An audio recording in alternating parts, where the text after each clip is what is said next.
এই রনো, জন্মদিন এত বেলা অবধি ঘুমোতে নেই। পরি কোথায়? প্রত্যেকবার জন্মদিন প্রত্যেকবারই আমি ফাঁসি। জন্মদিনে বোনের মুখ না দেখে সে চোখই খুলবে না। যেন বোনকে চোখে হারাচ্ছে।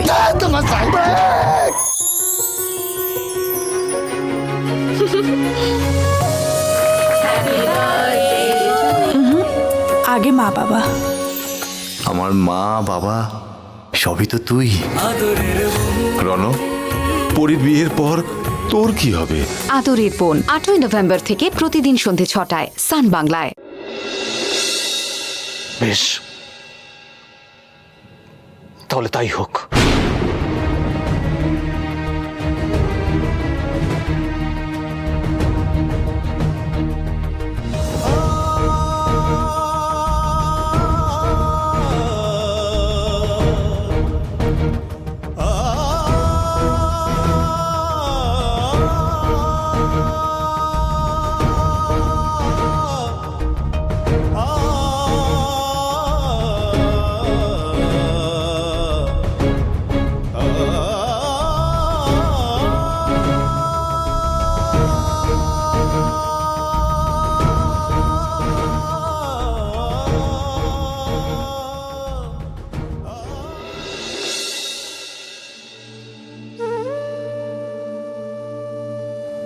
বাবা চা।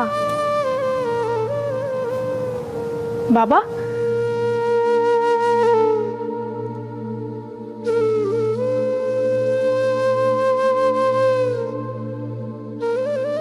নিজের মনের সব কথা চেপে রাখতে রাখতে এবার তো তুমি অসুস্থ হয়ে পড়বে বাবা। যবে থেকে সায়নদের বাড়ি থেকে ফিরেছো তুমি কেমন একটা চুপ করে গেছো, না ঠিক করে খাচ্ছ না ঘুমোচ্ছ, কি হয়েছে আমাকে একটু বলবে গো? হ্যাঁ রে মা, খাওয়া দাওয়া আর ঘুমটা ঠিক হচ্ছে না, খেতেই ইচ্ছে করে না।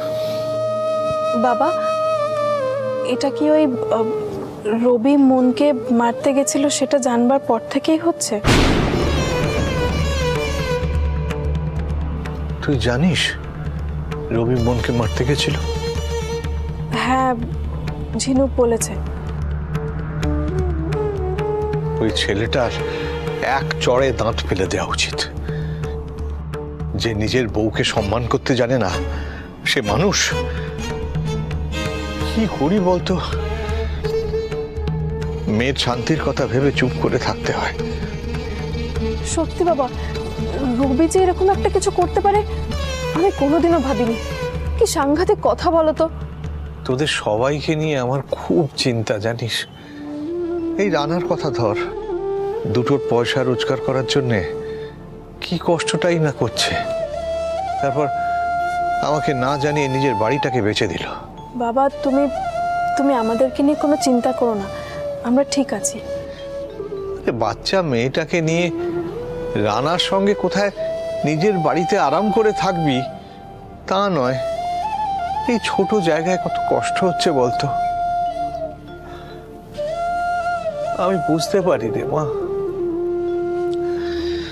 তবে হ্যাঁ এদের মধ্যে বিধি হয়তো একটু ভালো আছে, সায়নকে ভালো রাখার চেষ্টা করছে। আর নীরার সমস্যার তো কোনো শেষই নেই, ওকে নিয়ে আমার সব থেকে বেশি চিন্তা। কেন বাবা, নীরুর আবার কি হলো? ওই আর কি, মানে দেখ ওর তো একটার পর একটা, এই দেখ বলতে বলতেই ফোন চলে এসছে। হ্যাঁ রে মা বল। বাবা, বাবা তুমি এক্ষুনি এসে আমাকে নিয়ে যাও। সে কি রে, আগের দিন তো আমি তোকে আনতে চেয়েছিলাম, তুই তো নিজেই আসতে চাইলি না, আজ হঠাৎ কি হলো? বাবা, ও বাবা কি হয়েছে? নীরু কি বলছে? আমি আর পারছি না বাবা। কি হয়েছে না কেঁদে বল। ও বাবা, বাবা নীরু কি বলছে আমাকে বলো না। ও বাবা, আরে ঠান্ডা হ, আমাকে শুনতে দে।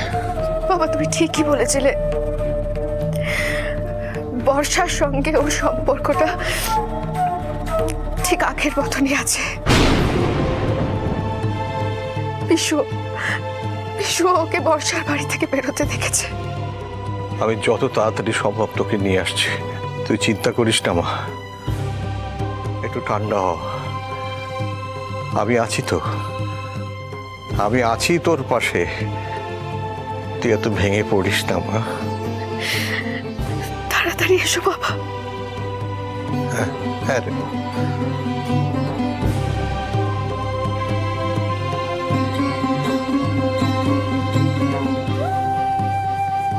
ও বাবা, নীরুর কি হয়েছে?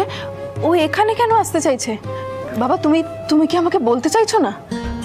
আরে আরে ওই প্রথমবার মা হতে চলেছে তো, বুঝিস তো, তাই বাপের বাড়িতে আসতে চাইছে আর কি।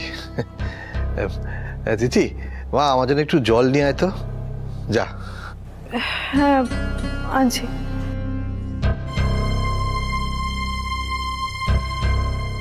এইটাই ভয় পাচ্ছিলাম, আর ঠিক সেইটাই হলো। এই জন্যেই নীরাকে আমি আগে নিয়ে আসতে চেয়েছিলাম। সব আমার কপাল, মরে পুত্র জনকের পাপে। কি পাপ করেছিলাম কে জানে। এবার আর একটা চিন্তা, মনের জীবনে খারাপ কিছু না ঘটে যায়।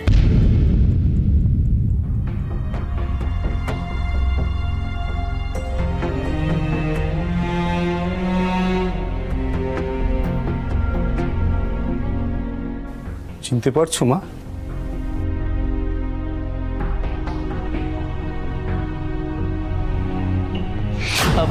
আপনি এখানে কি করছেন বলুন তো? বাবা তো বাজারে আপনার জন্য অপেক্ষা করছে। পিসে মশাইকে আমি অটোতে তুলে দিয়ে এলাম। কি হলো, চিনতে পারছো না? হ্যাঁ হ্যাঁ, পিসমশাই তাই তো? হ্যাঁ, আসলে আমি তোমাদের আগের বাড়িতে গিয়েছিলাম, তা আমি তো জানি না তোমরা বাড়ি বদল করেছো। অনেক কষ্টে বাড়ির ঠিকানা খুঁজে এখানে এসেছি। আসুন না, বসুন বসুন।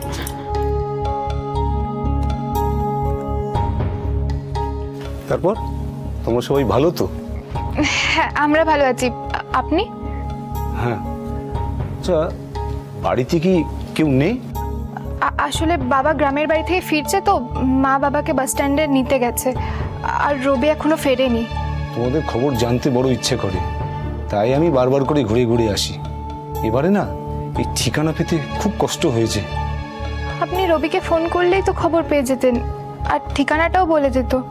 না, রবি আসলে আমার ফোন ধরতে চায় না, আমার সঙ্গে কথা বলতে পছন্দ করে না বোধহয়। এখানে এলে চোখের দেখাটা অন্তত দেখা হয়ে যায়। রবি তার পিসমশাইয়ের ফোন ধরতে চায় না কেন? সেদিন তো মনে হলো মায়ের সঙ্গে এনার খুব ভালো সম্পর্ক। ব্যাপারটা কি? ঘরটা বেশ ছিমছাম সাজানো, সবকিছু ঠিক থাকলে আমার মেয়েটা বোধহয় আজ এখানেই থাকতো। কিছু বললেন? আসলে রবি আর ওর বাবা মা ছাড়া আমার আপন বলতে কেউই নেই। ওরা না চাইলেও আমি আসি, ওদের খবর নেই। আর আপনার ঘর সংসার? সবই ব্রিফকেসেই আছে, বলতে পারো এক প্রকার সংসার হাতে করে নিয়েই ঘুরি। মানে? আজ উঠি মা, অন্য একদিন আসবো। না না, আপনি দাঁড়ান, আমি চা করে আনছি। না না, তোমাকে আমার জন্য কষ্ট করে চা করে আনতে হবে না। আমি অন্য একদিন এসে রবিদের সঙ্গে দেখাও করে যাব, আর তোমার হাতে এক কাপ চাও খেয়ে যাব। আবার কবে আসবেন? আমি ভবঘুরে মানুষ, আজ এখানে তো কাল ওখানে। আসবো, খুব তাড়াতাড়ি আসবো। আশীর্বাদ করি, সুখী হও। আমি রবিকে বলে দেবো আপনি এসেছিলেন। ঠিক আছে।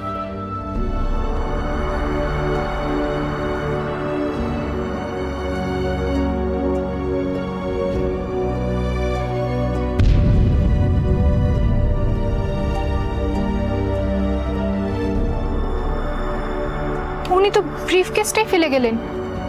যাই ছুটে দিয়ে আসি।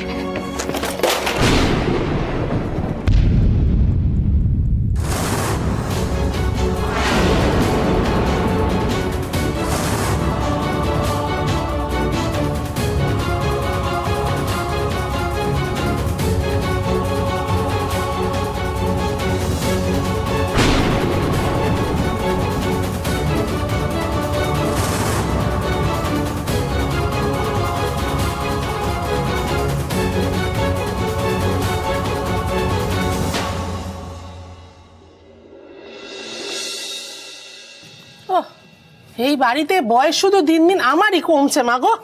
বুড়ো বয়সে এই টুলের ওপর উঠে ছবি পরিষ্কার করা কি আমার কাজ? ওইদিকে আবার ওই বড় ছবিটা, ওটাও পরিষ্কার করতে হবে। এই মাদার ইন লয়ের জন্যই আমাকে একটা ট্রাক ড্রাইভারের থেকে আজকের ব্যবসা নিয়ে জ্ঞান শুনতে হলো। আজ আমাকে জোর না করলে আমি ওই দোকানেও যেতাম না, না আমাকে অপমান সহ্য করতে হতো। দেখাচ্ছি মজা।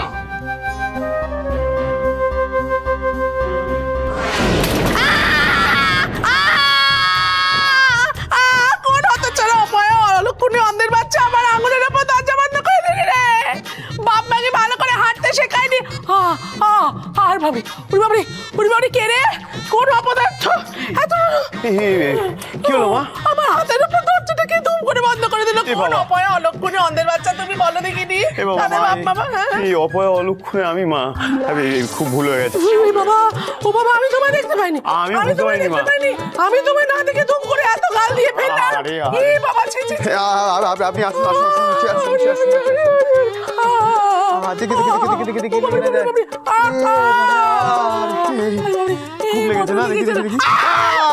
আরে বাবারে বাবা আসুন আসুন আসুন এদিকে আসুন। এই তো এইখানে ব্যাস এই এক্ষুনি বড় হয়ে যাবে। কি হয়েছে? আর বলিস না আরে মা ওখানে দাঁড়িয়ে ওই ছবি পরিষ্কার করছিলেন, আর আমি না দেখতে পেয়ে দরজাটা এমন জোরে ধাক্কা দিয়েছি যে আঙুলটা ওই দরজার খাঁজে ঢুকে লেগে গেছে। জানিস তো আমি তো বুঝতে পারিনি ও করেছে। আমি না কি কেলেঙ্কারি কাণ্ড, জামাইকে কি সব বলেছি, অপয়া অলক্ষণে অন্ধের বাচ্চা বাপ মা দেখে হাঁটতে শেখায়নি এসব বলেছি। না থাক না মা, ঠিক আছে।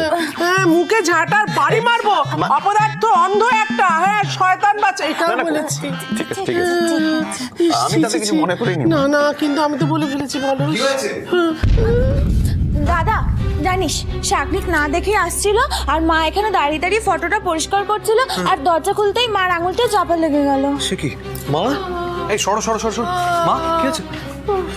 জানিস তো ইন্দ্র, জানিস তো আমি কি করেছি, আমি না জামাইকে না না না মা থাক থাক থাক। না থাকবে কেন? শোন না, আমি জামাইকে বুঝতে পারিনি তো জামাই, আমি না অপয়া অন্ধের বাচ্চা বাপ মা দেখে বাবা, হাঁটতে আপনি শেখায়নি, হ্যাঁ চিমসে কিপ্পন বদমাইশ এসব বলেছি। হ্যাঁ মা তুমি তো এই গালাগালিটা আগের বার আমাকে বললে না? কোনটা বলতো? এই চিমসে বদমাইশ ও বলিনি? ও এই বাবা, তাহলে আকশের হাতে খুব ব্যথা করছে তো, সেই ব্যথার চোটে বোধহয় ফস করে এটাও বেরিয়ে গেছে। ও বাবা তুমি কিছু মনে করো না, আসো না, যা শিগগির যা জামাইকে একটু জল টল দে। আহা গো, হ্যাঁ কাজকর্ম সেরে এলো আর তাকে কিনা আমি অন্ধের বাচ্চা। থাক না মা, আপনি বারবার কেন গালাগালিতে ফিরে যাচ্ছেন? শুনতে ভালো লাগছে না। তবে মা, তোমার জামাই প্রথম দিন দোকানে গিয়ে একটা বিরাট বড় সিদ্ধান্ত নিয়ে ফেলেছে একাই, এবং তাতে আমাদের বিরাট বড় লাভ হতে চলেছে। দেখেছিস দাদা, আমি তোকে বলেছিলাম না, সবাই ফোন করে না শুধু ওর থেকে বিজনেসের আইডিয়া নিতে চায়। বাবা কি লক্ষ্মীমন্ত জামাই, এমন লক্ষ্মীমন্ত জামাইকে আমি কিনা অপয়া অলক্ষণে চিচি। আরে মা আবার আপনি। আহা শাগনিক দারুণ ছেলে, জিনিয়াস মা জিনিয়াস, মাথাটা না দারুণ, তুমি চিন্তা করতে পারবে না। এই দাদা শোন না, বলছি তাহলে এবার ছোদ্দার বদলে শাকনিকই রোজ দোকানে যাবে? হ্যাঁ নিশ্চয়ই পারে, কেন পারবে না। শাগনিক, আমার কি মনে হয় বলো তো, মানে তুমি তো বিরাট বড় ইঞ্জিনিয়ার, তাই এই ছোট্ট দোকানে বসে তোমার ক্ষমতাটাকে ছোট করা উচিত হবে না বলছো? তোমার তো উচিত বড় কিছু একটা ভাবা, মানে এসব তরকারি আলু পেঁয়াজ পটল এসব তোমার জন্য না, তোমার উচিত একটা বড় বিজনেসের কথা ভাবা। হ্যাঁ ব্যবসায়ী হচ্ছে তোমার জায়গা। এই তুমি শুনলে দাদা কি বললো? চলো আমরা একটা বিজনেসের প্ল্যান করি। আরে হ্যাঁ শিগগিরই করে ফেলো, ফেলে রেখো না, যাও যাও যাও যাও যাও।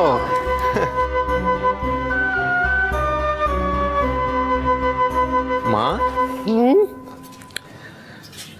তোমার সমস্ত বুদ্ধি শুদ্ধি পুঁটুলি বেঁধে ওই জামাইয়ের পায়ে বিসর্জন দিয়েছো নাকি? কেন?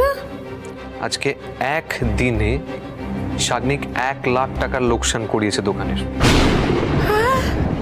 হ্যাঁ এবার বুঝতে পারছো যে আমি ওকে যদি রোজ দোকানে নিয়ে যাই তাহলে ব্যবসা আর দোকান দুটোর হাল কোথায় গিয়ে দাঁড়াবে।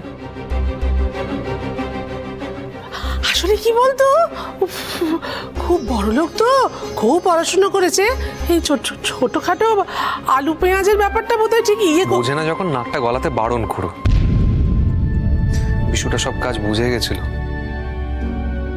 কি যে হয়ে চলেছে এই সংসারে, একটার পর একটা অঘটন ঘটেই চলেছে। এই ইন্দ্র, বলি কি একজন কোনো ভালো জ্যোতিষীর সঙ্গে কথা বলি বল, হ্যাঁ? যদি তিনি কোনো উপায় বার করতে পারেন। দেখো কি করবে। হ্যাঁ, দেখ আবার লেগে গেল।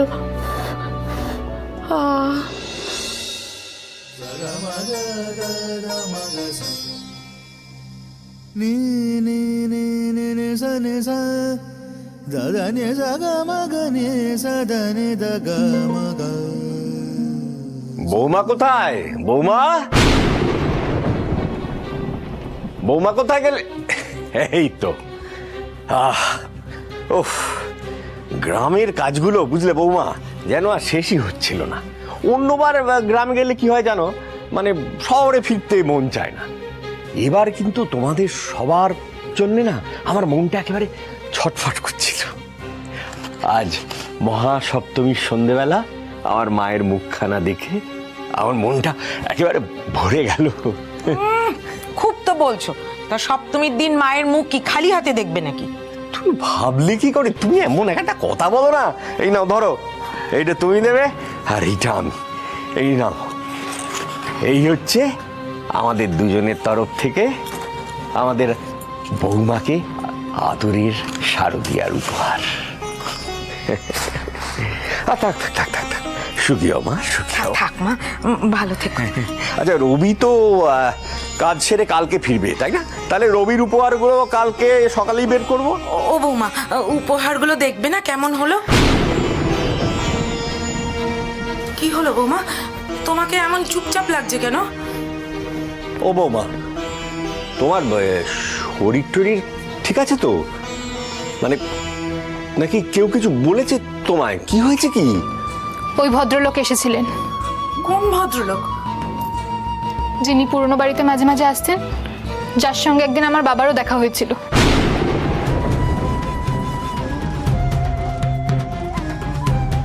শিক্ষক? তাহলে তো আপনাকে আরেকবার নমস্কার জানাই। শিক্ষকের প্রতি আমার একটা আলাদা শ্রদ্ধা আছে জানেন।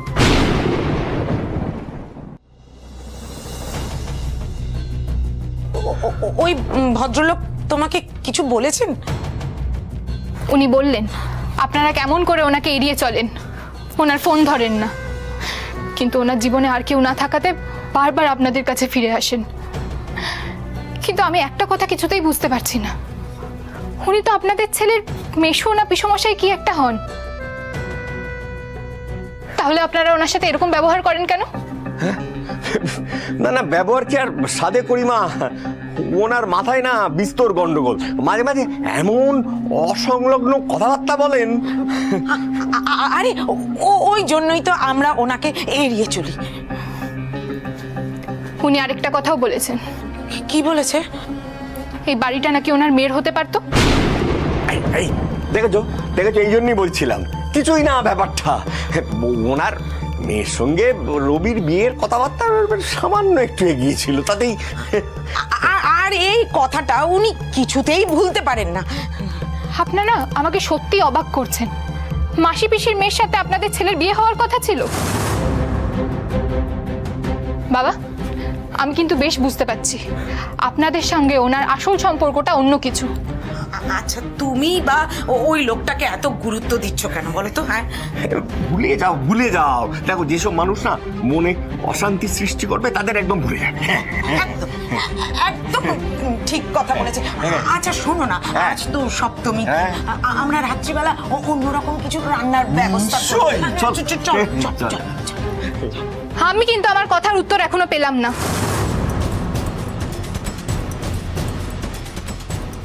ওই ভদ্রলোকের মেয়ে এখন কোথায়, সে কথা কিন্তু আপনারা বলছেন না। আচ্ছা, তুমি এখনো একটা সেই অবান্তর বিষয়কে ধরে পড়ে আছো।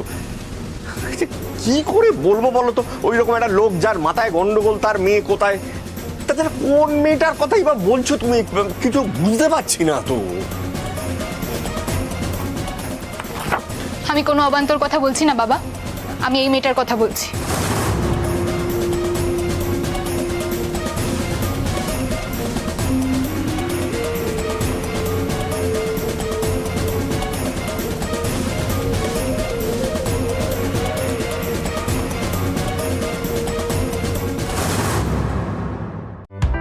অফারটি শুধুমাত্র ভারত ও বাংলাদেশের দর্শকদের জন্য প্রযোজ্য।